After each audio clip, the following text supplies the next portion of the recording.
오징어 게임의 세상 속으로 오신 참가자 여러분 환영합니다.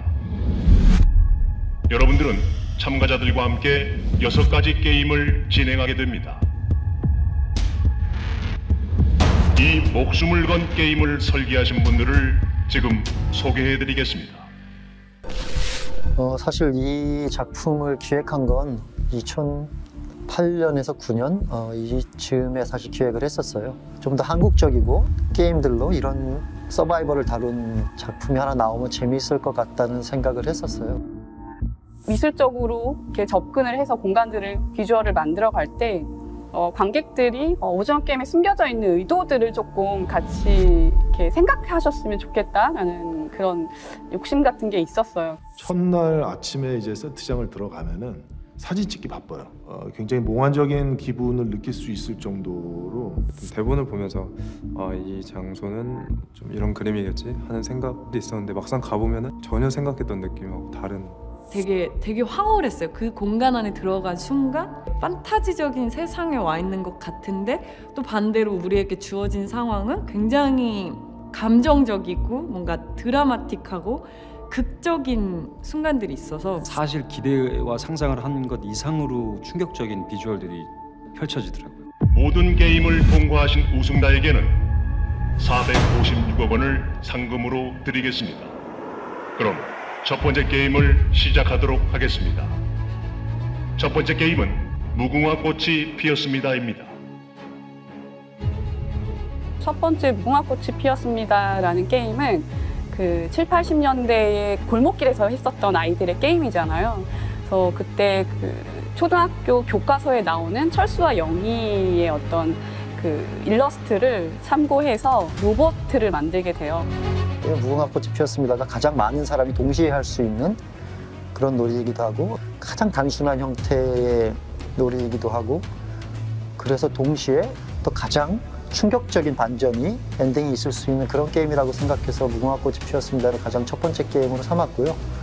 거의 군중신이라고 할 수 있는 똑같은 옷을 입은 똑같아 보이는 저 사람들의 간절함이 게임을 이기기 위해서 무궁화 게임을 한다는 저 퍼포먼스가 굉장히 놀라울 정도로 멋있었어요. 두 번째 게임은 뽑기입니다. 제일 기억에 남는 것 중에 하나가 뽑기가 뒤에서 계속 그 뽑기 선생님이 뽑기를 찍으셨었어요. 그래서 하루 종일 그 현장 세트에서 뽑기 냄새가 너무 나는 거예요. 실제 저희가 감독님이 원했었던 설탕 뽑기 오브제를 좀 만들기 위해서 뽑기 달인을 좀 모셔왔어요. 그래서 그때그때마다 설탕을 이렇게 뽑기 그 오브제를 만들고 소품 만드는데 상당한 노력을 좀 하면서 그때 당시에 그 느꼈을 법한 그 게임의 오브제를 잘 구현하려고 노력을 했었고요. 세 번째 게임은 줄다리기입니다. 저는 실제 그 게임장 안의 공간과 거의 흡사한 분위기를 연출해 주는 게 배우들이 진짜 그 안에서 뭔가를 하는 것 같은 느낌을 더 강하게 받을 것 같고 그 공간에 있음으로써 뭐 배우들의 연기가 조금이라도 더 현장감이 있고 현실감이 있을 것이라는 생각을 많이 했습니다. 줄다리기 이런 걸 할 경우는 많이 있지는 않잖아요. 근데 실제로 엄청난 체력을 요구하더라고요. 그 게임을 하다 보니까 체력적으로 당연히 소모되는 건 마찬가지인데 가장 힘들었던 건 사실 정서적인 부분이랑 심리적인 부분인 것 같아요. 누군가 죽어나가야 되고 내가 살려면 누군가를 죽여야 된다는 죽어야만 한다는 그런 심리적 판단들? 현장에서도 그 게임을 하는데도 그 동심의 세계에서 상대방을 이겨야만 하는 서바이벌 게임을 한다는 것 자체가 그런 개념 미술적인 어떤 부분들이 많지 않았나.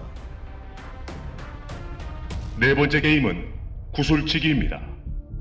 그 구슬치기를 하는 그 공간이 굉장히 리얼리티한 우리 옛날 뒷골목 같은 우리가 살던 그 대문 앞 같은 느낌이 있어서 그런 거에 대해서 오는 희한한 향수와 함께 오는 이상한 긴장감? 구슬치기도 저도 했어요. 어렸을 때 해서 그 생각도 나고 그 구슬치기 하는 그 내용 속에 인간의 허위와 진실성, 그 인간성이 보여주는 그런 장면들이 있잖아요. 제일 많이 공력을 들였던 세트이기도 하고 시간도 되게 많이 걸렸는데 석양을 어떻게 표현할까 되게 고민을 했는데 이것 또한 가짜와 진짜의 어떤 경계에 있는 세트로 만들어 보자 해서 삶과 죽음, 가짜와 진짜가 공존하는 그런 공간의 게임이 이야기가 되는 거죠. 다섯 번째 게임은 징검다리 건너기입니다. 징검다리 건너기를 할 때 실제로도 좀 무서웠던 게 그게 이 세트가 한 1m 정도 위에서 이제 진행이 되는 거였고 실제로 이제 강화 유리를 끼고 저희가 그 위를 이제 뛰어다녔었어야 됐어요. 생각보다 그게 1.5m 높이만 올라가도 좀 무섭거든요. 그 유리가 주는 또 불안감이 있어서 몸이 주는 그 자기도 모르는 경직됨과 그 공포와 이런 것들을 표현할 수 있다라고 생각을 했어요. 실제 그 높은 다리에서 점프하는 것 같은 느낌을 가짜로 하는 게 아니라 진짜 그들이 느끼는 공포감이 몸에 표현이 돼서 실제가 주는 효과가 저희 세트에 있었다고 생각을 합니다. 마지막 게임은 오징어 게임입니다. 그 오징어 게임은 처음과 끝의 공간이 같아요. 처음과 끝에 남겨져 있는 사람은 과연 누구일까라는 어떤 이야기가 있는 공간이었으면 했고요. 장치적인 것보다는 이 둘의 인간적인 싸움이 더 중요했고 이 공간에서 주는 그 동화적이면서도 약간의 기괴한 느낌을 살리면서 마지막 게임이 이제 마무리가 되는 것 같습니다. 어렸을 때의 그 선하고 내 마음이 항상 순진하고 착하고 남을 위해 돕고 그랬었던 그 어렸을 때 그 심리를 끄집어 온 다음에 그 심리를 갖고서 이 무시무시한 게임을 하다 보니까 다들 승자가 되려고 노력을 하고 하지만 결국에 승자가 되는 입장에서 보면은 결코 내가 승자가 아니고 또 패자일 수도 있는 오징어 게임도 그런 이야기라는 생각으로 만들었습니다. 이 안에 들어와 있는 사람들, 그들에게 남은 건 거의 절망과 공포와 분노와 슬픔밖에 없어 보이는데 마치 그들이 밖에 있던 바깥 세상과 똑같이 뭔가 그래도 그 와중에 잃지 않는 인간성, 그것에 대한 희망, 그래서 판도라의 상자 같은 이야기가 아닐까? 그런 이야기가 보시는 분들한테 됐으면 좋겠다, 그런 생각을 해봤습니다. 인생의 밑바닥에 선 사람들이 벌이는 의문의 서바이벌 게임. 오징어 게임 속에서 당신은 어떤 선택을 하시겠습니까?